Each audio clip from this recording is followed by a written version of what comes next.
Expect the best used car deals guaranteed. Visit arnoldclark.com.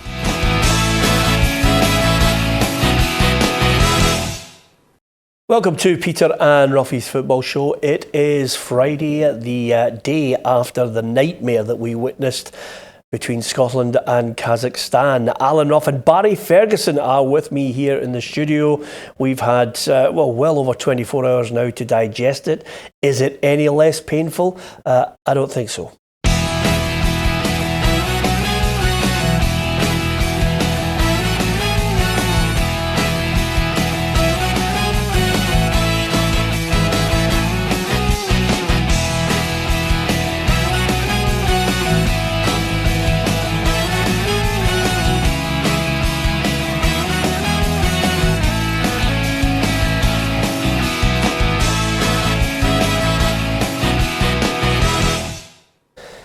Yes, 3-0 to Kazakhstan, and the back pages of many a newspaper in Scotland was painful to look at. Humiliation, embarrassment kind of summed up most of the tabloids in their assessment of Kazakhstan 3, Scotland 0. Barry Ferguson, you've been involved in some painful games. Yep. Does any one come to mind that ranks alongside Kazakhstan yesterday? Yeah, I was involved with the international team, the Faroe Islands. We were in the same scenario as the team last night. We were 2-0 down against the Faroes, and deservedly so. It could have even been 3 or 4, if I'm being honest. They dominated us, and we were lucky to get in, 2 goals down. And obviously the experienced guys, I wasn't as experienced at that time. There was a few things that I couldn't mention on the show that went on in the dressing room, a bit of fisticuffs. And the good thing about that is at least we gave a reaction and we came away with a point. And that's what I was hoping last night. I was shocked. It does happen in football, 2 goals down after 10 minutes. But at 20 minutes, 25 minutes into the game, I'm saying to myself, just get in 2-0 down, then the manager, the coaching staff and the players can get into that dressing room, sort the mess out, and then we'll get a reaction in the second half. But sadly it didn't come, and that's what surprised me. I was expecting a different Scotland team in the second half, but didn't get it. Yeah. You mentioned there when you were behind in the Faroe Islands, it's well documented that Paul Lambert stood up and had a few choice words for a few of his teammates. Mm-hmm. I don't think there was a Paul Lambert style player in that dressing room last night. Yeah, there was 3 or 4 actually, Peter, in that dressing room that we had proper leaders. And just listen, being honest, pointing the fingers, saying it's not good enough. And I think that's the thing that Alex lacking in that national team just now. You've probably got 2 natural leaders in Andy Robertson and Kieran Tierney, and even throw Charlie Mulgrew and Stevie Naismith into that. But that's the thing that team lacked last night. Proper leaders, guys that can take a game by the scruff of the neck, or as I says, in the dressing room, let rip a bit. Sometimes it's good to tell the truth, point a few fingers, a bit of fisticuffs. I don't think there's anything wrong with that. I think that was the problem with that Scotland team last night. Yeah, no surprise, Roughie. The bookies have Alex McLeish to be sacked before June. 50-1 has now dropped to 7-4. I don't think it'll be before June, because thank heavens we've got San Marino and Cyprus round the corner. Obviously there's a Belgium game coming up round about then, and obviously a lot will hold on that, how like the performance is. But I think, Barry touched on it a wee bit there, I think we've typical Scotland, we've got carried away again. We're qualified for the Nations Cup playoffs by beating 2 average international sides, and we went into this game thinking, wait a minute, we're not a bad side again. We've got all these young players. I mean, they just haven't come up with the goods. And it's just a reality check of where we are, that we have a very novice international side. If it's the same side last night it goes out, obviously the 2 that Barry's talked about, Tierney and Robertson, to come back in, maybe the boy Fraser, who I really like, but that's where we are. You know, I'm sorry. I don't think we're a really good, and we should be going and winning games like last night. Yeah. But if you think back to last night, I thought they looked pretty comfortable. Yeah. I thought they looked technically better than us. Yeah. Which radio stations and pundits and television programmes are you watching, Roughie, that suddenly gets us into a state of we're suddenly looking like a good team again. Well, I don't think we were going to go there last night and win 2-0 quite comfortably. I don't think on this programme we have elevated this Scotland squad, especially after the previous set of Nations qualifiers. I don't think we've elevated them to a point where we thought we're a good side. I think what we have mentioned is the fact that there are players potentially coming through who could make us a half-decent side. But the equations that you get coming out, players that don't want to play anymore, players that decided that they don't want to play in AstroTurf, you get injuries along the way. There's nothing there in depth that would suggest to me that they come through. And the other thing about it, Roughie, is the good players that are in the squad, remember, are part of a Celtic squad that was a mediocre Europa League team. Yeah, and then in the other swing side of that is, why is it Alec McLeish's getting it then? With all the stuff that you've just thrown out there. Surely his hands are tied to a certain extent with all the people that you're talking about don't want to play for this country. Well, because the one thing I would say, and I'm critical of Alec on this one, is I thought he set it up wrong. I thought he set it up wrong because we are not good enough to go anywhere and take the game to a team away from home. We should be doing what we did under Craig Brown when we had better players, and we should be doing what we were doing when Barry was playing under Walter Smith and Alec first time around, which is, by the way, we're not good enough to go and take the game to teams. We will make ourselves difficult to beat, and then you can pick something off. Am I right? Am I missing something? Yeah, against a team that's ranked 177. I don't. Listen, come on, we've got to sit in against teams like that. We should have enough ability to go and beat these teams. We lost 3-0 to England at Wembley. You watched it. Mm-hmm. We were done in by 3 set pieces. At Hampden Park, we actually had 2 set pieces and scored 2 goals. Mm-hmm. We didn't play England off the park. Peter, there is no evidence anywhere to suggest that suddenly, even with half-decent players, we are a nation that is back, to what it was maybe 30 years ago. We're living in cloud cuckoo land. I don't care. I made right at the beginning. We're thinking we're better than what we are, and we're not. We're a bang average novice international side. I agree with you. I don't care if they're 17th in the world or 117th in the world. If you go away from home, international football is difficult. Forget about the rankings and the seedings or whatever. We had a game plan back when you mentioned with Craig Brown. Obviously, I was more involved with Walter Smith and Alec's team. No matter who we played, we went away and played a 4-5-1 formation. Set up difficult, make sure it's tight the first 15-20 minutes.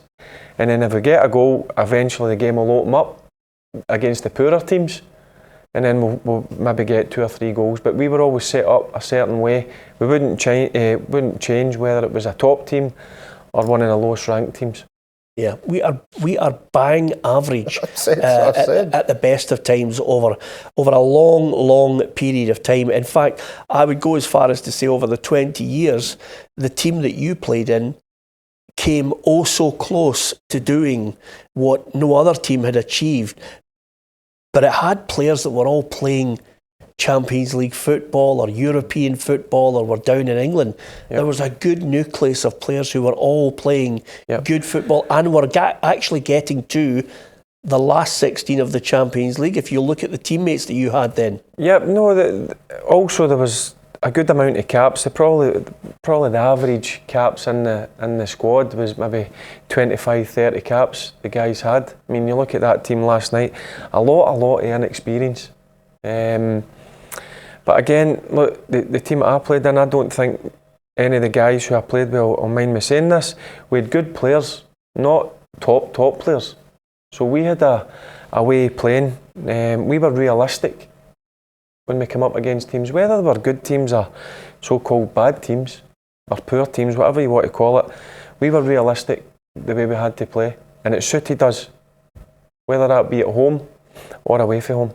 Yeah, listen, we could do with a few of them now, and even then we were slaughtering them at the time. I can remember all the way through. Yep. The amount of times I used to give your manager at Partick Thistle pelters, Roughie, alongside Steve McManus, and I remember seeing them a couple of months ago and I'm thinking, you'll take the 2 just now? We'll take both those players right now, Roughie. Oh, I think we remember them against France in particular, defending for their life. I never saw any defending for their life last night. There was nobody throwing themselves in front of it, at all. It was sort of a just laid back and accepting it as it happened. Yeah, okay. So you can give us your view across social media on YouTube, on Facebook and on Twitter.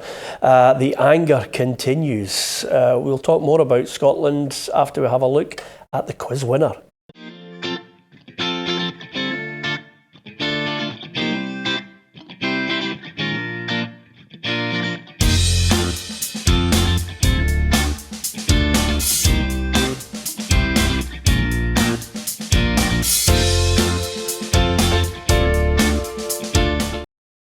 If you take part in the quiz and your name is selected, you get a chance to get one of our PLZ team t-shirts in the colours of your favourite team. So well done if you have indeed taken part and been lucky enough to be selected as our winner with the quiz question. It was a toughie this week, Roughie, I have to be honest with you. Mark Viduka, it took a bit of thought. Yeah, it certainly did. Fortunately, we had Smudger in yesterday, who'd obviously been listening to the show for the 4 weeks and 4 nights and said, "Oh, I've got it." Yeah, before he came in. I wonder how he managed to get it, Barry. Oh, that was a tough one. Yeah, absolutely. Not so tough if you have the internet. Nevertheless, we'll have the quiz back Monday to Friday coming up next week as well. So it's San Marino suddenly on the Sunday. Now, I don't care how they spin it, just win it. Mm-hmm. Yeah, I mean, that's it. You know, obviously, football being football, if you go into that game and you were to take 5 or 6 off of them, you're obviously going to realise who you're playing. You know, you expect that to happen, but that still can be a wee morale booster for the dressing room. It can still get some of the supporters back on board, because the next one's obviously Cyprus after that. You would expect to win that one leading up to the Belgium game, but it's all about morale now. It's all about turning everybody back to the national side, because I know the papers this morning were pretty bad. It'll be bad tomorrow as well. It'll be something you'll just have to ride out until the next win, a good win. Yeah, okay, our reporter Gabriel Antoniazzi looks ahead to the Minnows, San Marino. Scotland's confidence has been completely shot following Thursday's humiliation in Kazakhstan, so thankfully their game on Sunday is San Marino, who have only ever won 1 match in their entire history. Scotland's hosts have only not lost 1 game in the last 15 years as well, which was a draw with Estonia in 2014. This kind of game is much needed for Alex McLeish and his men after their horror performance earlier this week. There could be several changes to the starting 11 following the return of captain Andy Robertson, mercurial winger Ryan Fraser and utility man Callum Patterson. McLeish needs to get this campaign back on track and fast if he wants to have any hope of keeping his job for the long term. Only a convincing win and a positive attacking performance will gain pass marks here. Yes, I think we've got to look at it as an absolute shoo-in that we win this game. Although, Roughie, you've obviously been doing your research. You've come up with... No, I was actually my researcher before I came in. No, I brought a researcher with me today. Yes. You know. Yeah. I mean, of the team last night, obviously, we know they're all very novice, but it's an alarming fact of the 11. No, don't take the goalkeeper out of it. Obviously, there's only 2 of them scored goals. And the amount of caps that I've got, that's Armstrong's got 1 goal and Forrest's got 5. I'm impressed with Roughie there. I'm impressed with that. Listen, see when he gets it in his head, he's got to look up things. Yep. It's just where to look them up's the big problem. The other thing here that I think when you look at the game coming up, as Gabriel suggested in the piece there, was sweeping changes. Yeah, I think there'll be a few changes. Looking at the squad, I don't think I think Robertson will be back. That's the shoe-in for him to come in and come back in and captain the team. I think there will be another 1 or 2 changes. But do you know what? See, as a player, after a horrible result like that and a horrible performance, the thing you want right away is a game. And they've got that game on Sunday against, I think they're the lowest ranked team. So that's what you would want. So you need to go out and get a reaction. They need to bang 3, 4, 5 goals past them. I don't think people will forget about last night's result, but do you know what? I'll take a bit of the pain away. Yeah, I have a certain amount of sympathy for Graeme Shinnie, and the reason is quite simple. I've mentioned it time and time again, Roughie. When Gordon Strachan was the manager and everybody's a football manager in every area of the country. If you're an Aberdeen fan, then you're saying, Graeme Shinnie should be playing, Gary Mackay-Stevens should be playing.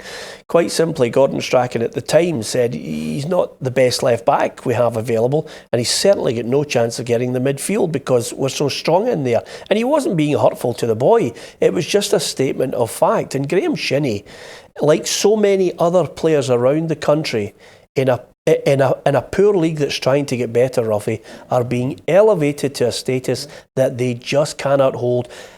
Graeme Shinnie admits, he had a terrible game, and I'm just gutted. I didn't think we were great as a team, but I look at myself more than anything. To get that chance to let the team down was disappointing. I don't think I played well. It was frustrating on a personal note. I maybe caught a bit cold at left back in terms of my positioning, especially for their second goal. It was a tough night. They played well. They were on the front foot putting pressure on us. It was a hard game. Now, I don't know about you, but you've got a feel for the lad. Yeah. I mean, the first goal in particular, I think others could have helped him. Obviously, the boy ran off him. I thought the two centre-halves weren't aware of what was going round about them. The second one, you have to blame him, but you have to give the boy a bit of quality as well for the ball he put through him. Yeah. As well. But he was caught, and it's for somebody to go into an international side and you're trying to build on it, you don't get very many chances.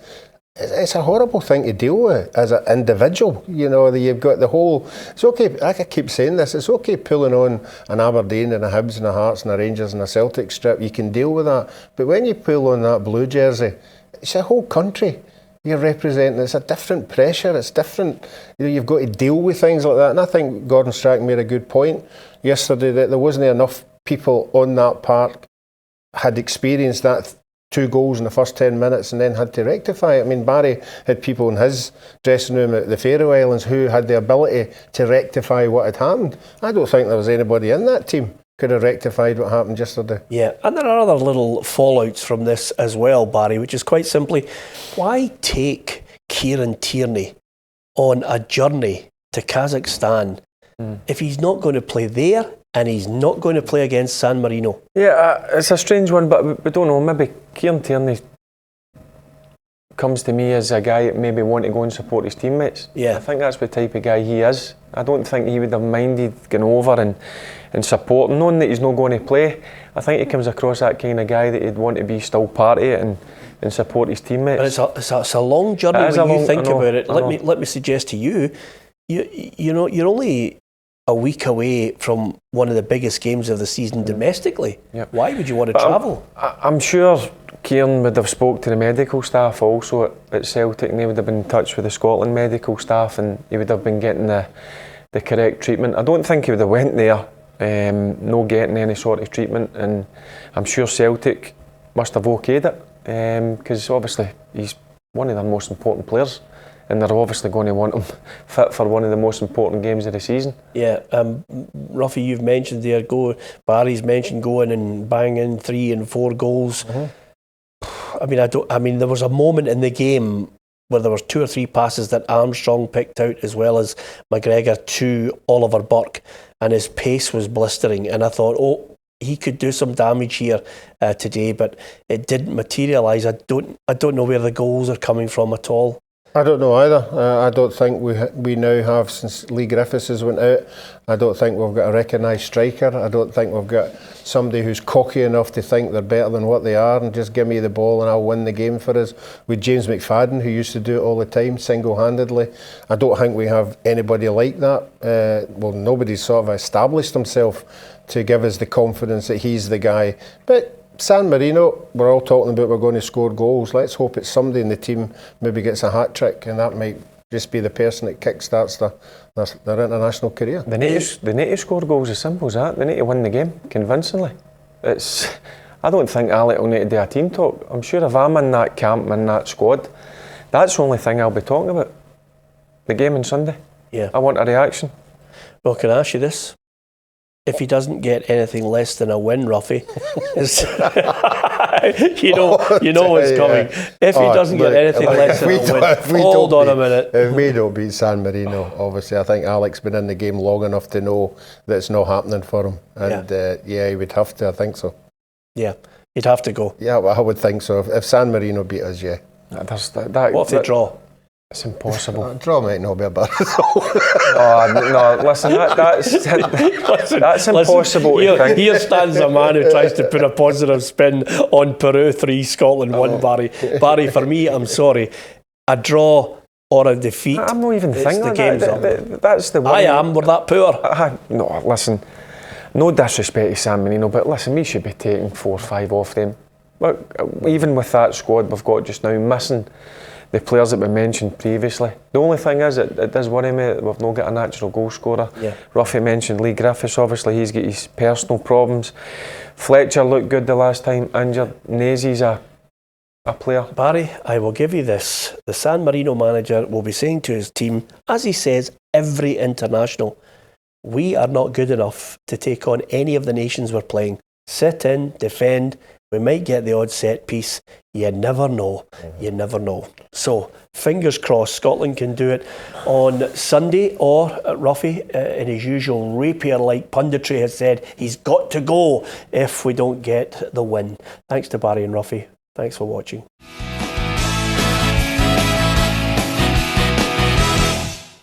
Expect the best used car deals guaranteed. Visit arnoldclark.com.